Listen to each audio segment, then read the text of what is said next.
All right, welcome into the Daily Fix every day right here on Foolish Club Media. 12 noon Central Standard Time. Share, let folks know as we are trying to bring you the best content forever. I'm sorry I didn't get to that sponge brush today yet. The hair is in a rough spot. Steve, you don't have to snicker that hard. In that little box, there he is as you await this every day. There is the beautiful Steve Serta. All Hi. right, and there you go. God, dog, man. I Jeez, was, man. retweet, I was retweeting the live stream. Yeah, I know you got like two jobs, man. God, dog, and the high is what we're looking for.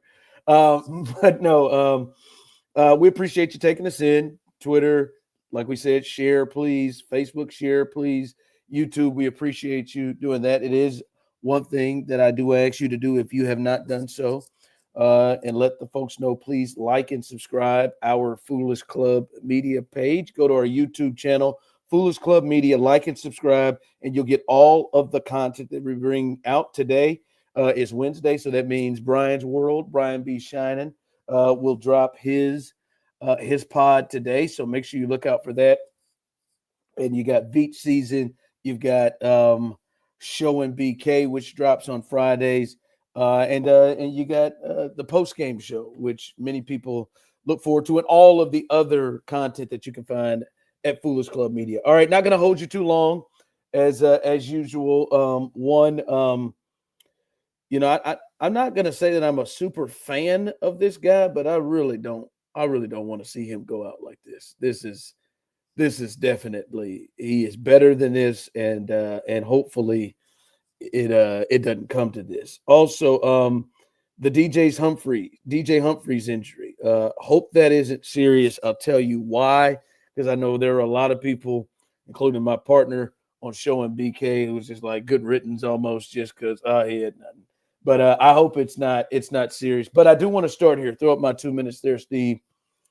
Um, Andy Reid made a critical adjustment that I think was a part of winning the game, and I think it's not just a part of winning the game against the Chargers, but I think this may be something that needs to take shape the rest of the way. This may be how the Chiefs may need to operate more, which is a shift from what they normally do. And sort of, and anyone here watching, if you were watching the Chargers game, you could see there was a clear shift in which the Chiefs offense looked, you know, in sync, looked like they were moving the ball, and it happens to be the drive in which they actually finished with their touchdown to DeAndre Hopkins. And the adjustment made there, certain you saw it. We text back and forth with each other, and that was the quick game. It was all right. We're just going to take our offensive line out of this as much as we possibly can, and everything is bam, hit the back foot, throw it. Everything is quick right there, bam, right there, and it raised the tempo. Quick stuff to Hopkins, quick stuff to Worthy, quick stuff to Kelsey, and it was just really quick things to where Patrick got rid of the ball so quick that he didn't give the offensive line enough time to put pressure on him. And he didn't stick with it exclusively. He still went back and did some of his things.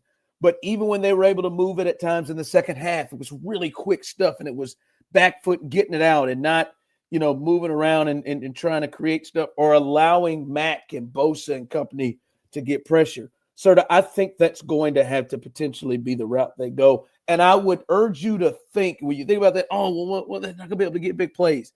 Think Miami Dolphins, because that's what Mike McDaniels with Tua and those guys do now. Now, the Chiefs don't have the speed that they have, but you get Hollywood Brown back hopefully in the next couple of weeks. You do some things in Kelsey, but they don't allow, like Tua doesn't hold the ball for 3-4 seconds. It's timing and quick game.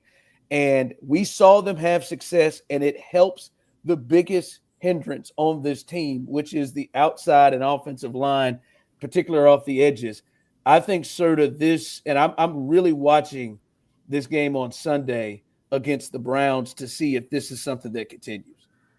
Yeah, and I think we've seen the Chiefs do this a little bit. Like they had a stretch last year where they really leaned into this for a little while, and it seemed to be super effective. I think the problem is they just don't want to do it all the time, and that's Well, I guess Andy's going to have to adjust. He it's may have to adjust. I guess it's because Andy wants to run the offense, he wants to work out and see if they can find other ways around it or whatever it is. I think that's more of like we're gonna do it intermittently here, and then it's gonna be more of like a playoff adjustment than it is something that they're going to do consistently the rest of the way here. Now, against the Browns, you would think it would be super effective against Myles Garrett and what he's going to do to this offensive line, but also running the ball would seem to help. And they chose not to do that the last month or so. They've just not run the ball very much. And so I want to see more of that this week, especially in this matchup. But I just tend to think they're going to kind of try to do what they do. And then when that doesn't work, then maybe we'll see a few adjustments moving forward. Yeah, it's just, man, he's taking so many hits, Steve, and he's getting sacked, and not just the sacks, he's getting hit. And you just saw, I mean, it was the only drive they scored a touchdown on. And then even at the end, they started to make movement, and it was the quick game. I'm not, you never do anything exclusively, but I think you got to do that until, they give you other looks. Now, the other part is clearly you're not able to get as many big plays on the thing because obviously the quick game stops you from allowing Worthy to run go routes and things of that nature. But right now, to take out and minimize the biggest weakness that you have, which is your edge. And we talked about it. It's going to be a problem against Cleveland with Garrett. It's going to be a problem the next week with TJ Watt and Highsmith. It's going to be a problem the week before that with Will Anderson and with Danielle Hunter and company. It's going to be a problem with the Denver Broncos. We already saw it as a problem with Benito and Cooper and all of those guys. And you get in the playoffs, the Ravens are the only team that you look at and say that you could run into in the playoffs that don't have the Ravens, I guess, and the Bills maybe, but even those teams have heard of that don't have great outside pass rushers. So I think this is something that they may need to look at. All right, and a part of that they had to go into it to do that with was the injury or the issues that they had at left tackle, and now the injury to DJ Humphries. And let me get this right. Are they putting him on IR? I know that's been kicked around, sort of. I don't think it's on DJ Humphries. Yeah. No. So Andy Reid actually spoke to the media just before we went live, and he did say that he's not going to practice on Wednesday, but he's considered day to day, and they think he's improving, so they will not officially rule him out for this week. All right. Well, that's big. I'm glad that it's not as serious. I know I had read reports earlier in the week that they may kick around putting him on IR. And the reason why, listen, when DJ Humphries was in the game, sir, they did. I mean, it wasn't great, right? At all. It wasn't. I mean, I would say it was slightly better. And some may say it was the same. Fine. I won't fight you on that. But I still think of the tackles of the Kingsley, of the Wanye and him, I still, to me, saw enough to believe he is the best option, right? Like I didn't think that DJ Humphries was going to come in there and hold down the fort. I mean, that's a pretty tough first game to have. All right, hey man, we need you to come in here and play left tackle. You haven't played football in a year, and hey, they're going to rotate Joey Bosa. They're going to rotate Khalil Mack, Bud Dupree, and that 47 TT fella. Like, that's a tough one to ask. His body probably wasn't like he didn't have any kind of camp. In week 13, they weren't hitting or they weren't going like you would to lead up, to ramp up to the start of the season the way that Wanye and Kingsley had. So I wasn't expecting him to be right in and to make a huge, huge difference.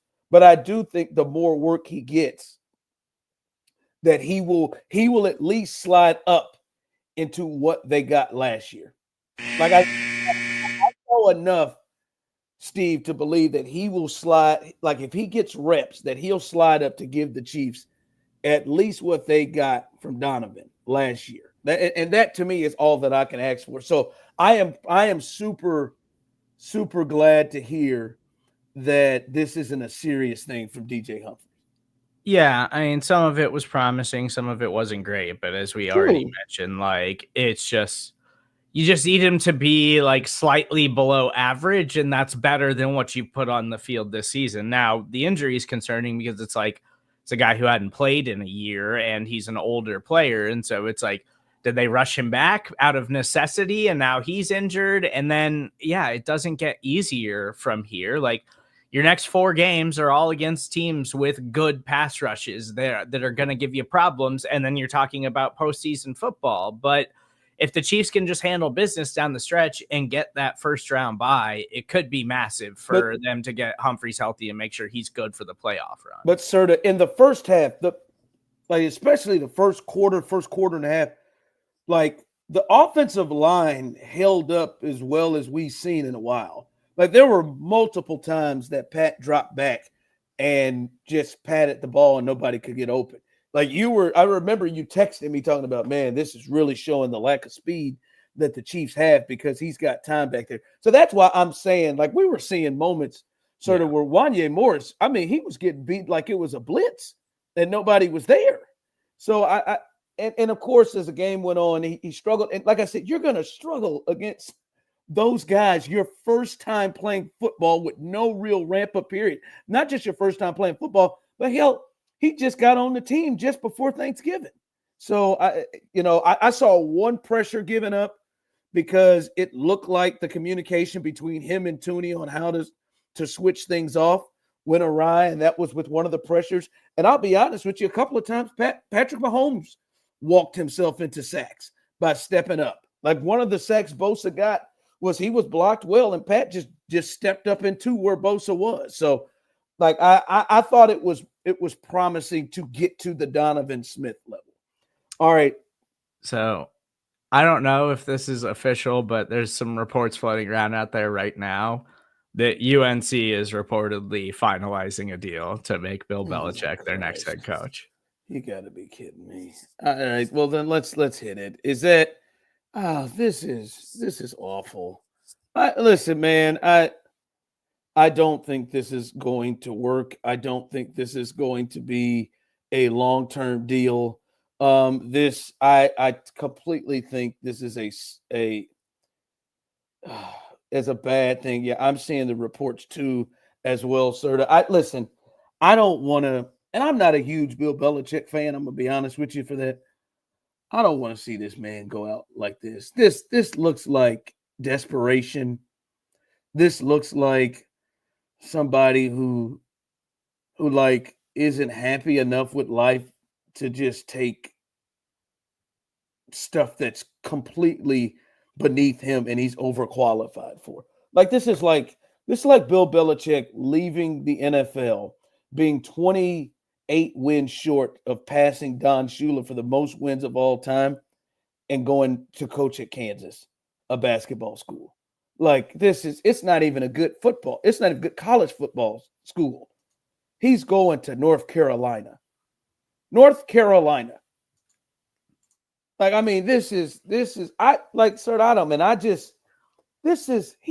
6-time champion, thought to be the greatest coach, like in the history of the game, if not in his era. And Andy Reid lives in it. And he's leaving, like not even given a chance in the NFL, but leaving to go to North Carolina. I am just floored by this. I mean, they've put some guys in the league in the last several years. And they're a program that I think with the right investments, they could lean into football more. Like they have the resources to do it. They've always been a basketball first program. And Steve, you don't even believe this crap that you're saying. I mean, supposedly he gave them like a full, hundreds of pages layout of how he wants to overhaul the entire program and build this new Alabama at UNC. And again, more desperation, Steve. This is all about Belichick getting his feelings hurt about leaving the Patriots and then not having anybody just roll out the red carpet for him in the NFL. And it felt like everybody kind of treated him like, hey, Bill, doesn't seem like your methods work anymore in the league. It seems like you're a dinosaur now. and he got his feelings hurt and was offended by all of that, saying, I'm the most successful coach in NFL history. And so he's going to college after Saban just retired because he didn't want to mess with NIL. Now Belichick is stepping right into that at this age. It is insane. But not just college. He's going to a place that's beneath Boise State. He's going to a place that's beneath, many schools that aren't in Power 5 conferences. Like BYU's a better program and a better place than North Carolina. Hell, Duke, their rival, is. Like, what are we doing here? And like, it's just, to me, as you said, it's embarrassing. He sat down and typed a 400-page report on demands and what he would do at North Carolina. I'm sure he had someone put that together. There's no way. I'm sure he didn't. I bet he didn't. I bet him and Matt Patricia put their heads together and put it together. I just don't want to see him go out like this. Like, Chiefs fans who want it to be known that Andy's the best coach, maybe of his era of all time. Well, once Bill goes to North Carolina and he has a bunch of players quit on him in the middle of the season because they don't want to put up with him, and he starts to hate it, he's 70-3.